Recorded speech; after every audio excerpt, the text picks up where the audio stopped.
सोलापूर ग्रामीण पोलिसांकडून बेकायदेशीर पिस्टल विक्री करणारी आंतरराज्य टोळीतील गजाआड। सोलापूर ग्रामीण पोलीस आणि पोलीस अधीक्षक पथकाकडून 17 पिस्टल आणि 47 जिवंत काडतुसं हस्तगत। माळशिरस तालुक्यातील संगम येथे आलेल्या विकास वजाळे या आरोपीला सापळा रचून पोलिसांनी पकडलं। त्यानंतर त्याच्याकडून अधिकचा तपास करत मध्य प्रदेशपर्यंत हे अवैध पिस्टल विक्री करणारी टोळी पोलिसांनी गजाआड केली। यामध्ये एकूण 18 लाखांचा मुद्देमाल जप्त केला असून 6 आरोपींना अटक केली आहे। आंतरराज्य टोळीचं कनेक्शन मध्य प्रदेशमधील बडवानी जिल्ह्यापर्यंत आढळून आलंय। मध्य प्रदेशातून अवैध पिस्टल आणून ते महाराष्ट्रातील विविध जिल्ह्यांमध्ये विक्री केली जात असल्याचं तपासात समोर आलंय। नमस्कार सगळ्यांना। अकलूज पोलीस स्टेशन अंतर्गत एक चांगल्या वेपनचं कारवाई सीजर झालेले। पहिल्यांदा आम्हाला एक आरोपी सापडला, तो राहणारे परिते गावाचा इसम होता टेंभुर्णी हद्दीमध्ये। तसं अकलूज पोलीस स्टेशनला माहिती भेटल्यानंतर त्यांनी ट्रॅप लावून ते आरोपीला अकलूज पोलीस स्टेशन अंतर्गत त्यांनी पकडले। त्याच्यानंतर आम्ही ते कुठं कुठं सप्लाय केले होता असं माहिती आणि इन्व्हेस्टिगेशन करत दुसरा आरोपीला पकडले, राहुल माने नावाचा आरोपी। त्यांना पकडल्यानंतर आम्हाला त्यांच्याकडून 4 वेपन रिकव्हरी झाला। तसंच आम्हाला त्यांचं इन्व्हेस्टिगेशनमध्ये हे माहिती पडलं की ह्यांनी बरेचशा ठिकाणी त्यांनी वेपन सप्लाय केलेले, खास करून सोलापूर जिल्ह्यामध्ये, सातारा, सांगली असं जिल्ह्यामध्ये ते पकडलेले।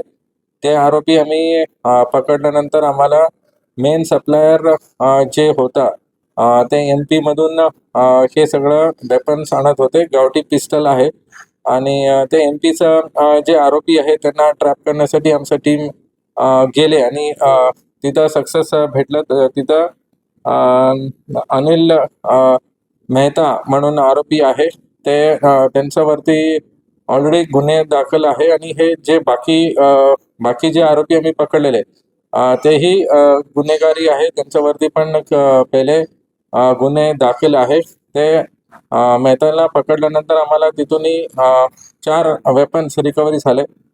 तसं टोटल एक 17 वेपन अकलूज पोलीस स्टेशन त्यांचं प्रभारी आणि DYSP त्यांचं पूर्ण DB टीम चांगलं कारवाई करून पूर्ण चेन जे आहे सप्लायर पासून ते डिस्ट्रीब्युशन करत होते आणि लास्ट कोणाला दिलेले आहे त्यांच्यापर्यंत पूर्ण वेपन आता रिकव्हरी झालेले।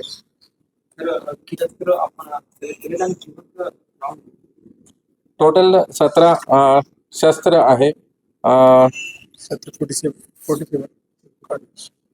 ओके, टोटल 17 वेपन आहे आणि 47 लाईव्ह कारतूस तसं रिकव्हरी झाले। हे आरोपीला आम्ही इंट्रोगेशन केल्यानंतर ते MP मध्ये तिथं त्यांनी गावठी पिस्टल बनवतात, त्यांच्याकडे ते मशीन, लेथ मशीन वगैरे आहे।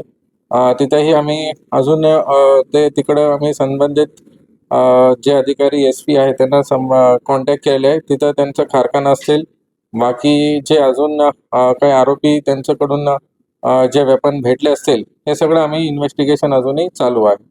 यात जे आरोपी आहेत ते किती आहेत, परराज्यातील आरोपी किती आहेत आणि मुख्य सूत्रधार आहे हे राहुल माने म्हणून आहे। त्यांच्याकडे वेपन आले होते। त्यांनी वेगवेगळं जे क्रिमिनल्स आहे आमच्या जिल्ह्यामध्ये, टोटल असं 8 आरोपी आम्ही पकडले आहे आणि ह्याच्यामध्ये 6 आरोपी सोलापूरचा आहे। बाकी इतर जिल्ह्याचं पण काही नाव समोर येतात। त्यांनी इंट्रोगेशनमध्ये आज सांगितले की त्यांनी अजूनही वेपन्स मिरज असतील, नंतर सातारामध्ये काही गावामध्ये काही आरोपीकडे दिलेले आहेत असं माहिती येते। आता इन्व्हेस्टिगेशन पुढे अजूनही चालू असतील। फरार आता नाही आहे, सगळ्या आरोपींना पकडलेले आहे। इन्व्हेस्टिगेशन मध्ये अजूनही निष्पन्न अजूनही करायचं आहे। तर हे म्हणजे मोठीच कारवाई म्हणायची, पण हे जे आरोपी शस्त्र बाळगत होते ते कशासाठी वापरत होते, कुणाला धमकी देण्यासाठी किंवा याचा वापर नक्की ह्यांचं क्रिमिनल रेकॉर्ड बघितलं तर असं दिसून येते की हे त्यांचा क्राईम रेकॉर्ड आहे। काही 302 मध्ये वॉन्टेड होतात, काही गुन्हे त्यांच्यावरती दाखल आहे। ते एकंदरीत ते त्यांचा क्राईम दुसरं करण्यासाठी या दुसरं प्लॅनिंग करण्यासाठी असं दिसून येते। अजूनही नक्की ते कुठं वापर करणार होते, कसं काही त्यांनी हे शस्त्राचं वेपन मतलब यूज करून कुठं काही करायचं तसं काही दिसून येत नाही, बट आम्ही सगळं जे नेटवर्क आहे ते पूर्ण आम्ही उद्ध्वस्त केलेले आहे. कुणाकडं अधिकृत परवाना नव्हता.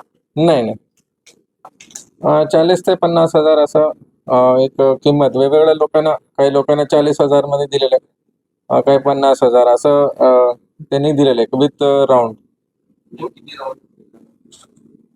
त्यांचं रिक्वायरमेंट अनुसार, मतलब ते काही लोकांकडे 6 राऊंड होतं, काही 5 राऊंड होतं, असं त्यांनी सप्लाय केलेलं आहे.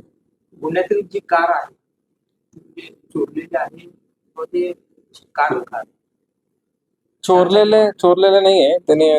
जे आरोपीकडे होते ते आम्ही निष्पन्न करून ते कार वगैरे ते जप्त केलेले आहे.